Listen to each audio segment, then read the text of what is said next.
America, London, Canada. There have lots of place in the whole world, right? নির্দিষ্ট সময় পর আমরা কেন জানি ব্যাকুল হয়ে পড়ি বাহিরে যাওয়ার জন্য। আমরা যে দেশে থাকি সেই নিজস্ব দেশটা থেকে বের হইতে পছন্দ করি, কিংবা অন্য দেশে যে হায়ার স্টাডি একটা ওয়েল ডেভেলপড কান্ট্রিতে যেয়ে আমরা হায়ার স্টাডি করতে পছন্দ করি, স্টে করতে পছন্দ করি, চয়েস করতে পছন্দ করি। So me also one of them. আমারও সবসময় ভালো লাগতো যে আমি একটা উন্নত দেশে যাব, যে সেই দেশের এনভায়রনমেন্টটা এনজয় করব, পড়াশোনা করব, কিংবা সেখানকার অপরচুনিটি যেটা সেইটা গ্রহণ করব। আমরা অনেকেই আছি হঠাৎ করে দেশ থেকে বের হলেই বাইরের দেশের মাটিতে পা দিলে মনে হয় যে আমাদের আর কেউ নেই, অনেক বেশি একাকিত্ব ফিল করি, যেটা আমরা দেশে থাকতে ফিল করি না। দেশে থাকতে অনেক বেশি এক্সাইট হয়ে যাই কখন আমরা অ্যাব্রোডে যাব এবং সেখানে যে অনেক ভালো একটা লাইফ লিড করব।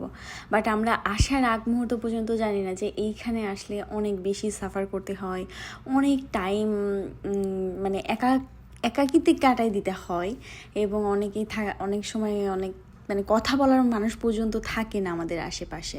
সো আমরা খুব লাকি যে আমরা আসার সাথে সাথে এরকম একটা গ্রুপ পাইছি এবং একটা ইনভাইটেশন পাইছি। সেখানে একটা বারবিকিউ অ্যারেঞ্জ করছিল। তার আগে 2-3 দিন মুহূর্ত আমাদের খুবই খারাপ লাগছিল, মনে হচ্ছিল যে কেউ নাই, কেমন একটা জেলখানায় বন্দি।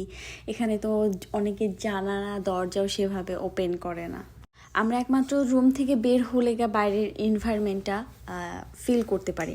এখানকার লাইফটা টোটালি আলাদা। এখানে আমরা একমাত্র একটা এরকম অর্গানাইজ করলে একটা পার্টি থ্রু আমরা সবার সাথে কানেক্টেড হইতে পারি। আদারওয়াইজ ভার্সিটিতে গিয়ে কানেক্টেড হইতে হয়, কথা বলতে হয়। তাছাড়া তুমি যখন বাসায় থাকো, তোমার ফ্যামিলি যদি না থাকে, তুমি অনেক বেশি ব্যাড ফিল করবা আই থিঙ্ক। আর ফ্যামিলি থাকলে তো একটু ওভারকাম করতে শুরু করবা, বাট খারাপ লাগাটা একটু কম লাগবে। সো এরকম একটা কমিউনিটির সাথে সবাই সবসময় যোগাযোগ কিংবা কানেক্টেড থাকার চেষ্টা করবা। এটা আসলে অনেক ভালো।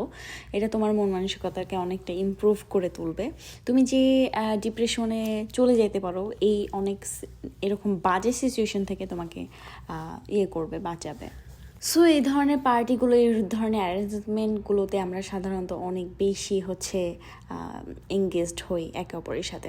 আমরা যখন দেশ থেকে দেশের বাইরে চলে আসি, সব থেকে বেশি কঠিন হয় কি জানেন? বাচ্চাদেরকে ওভারকাম করতে। ওরা দেশে এক ধরনের পরিবেশ পায়, মানুষ পায়, দাদা দাদি পায়, নানা নানি পায়, বাট এখানে এসে একদমই একলা, একদমই অ্যালোন।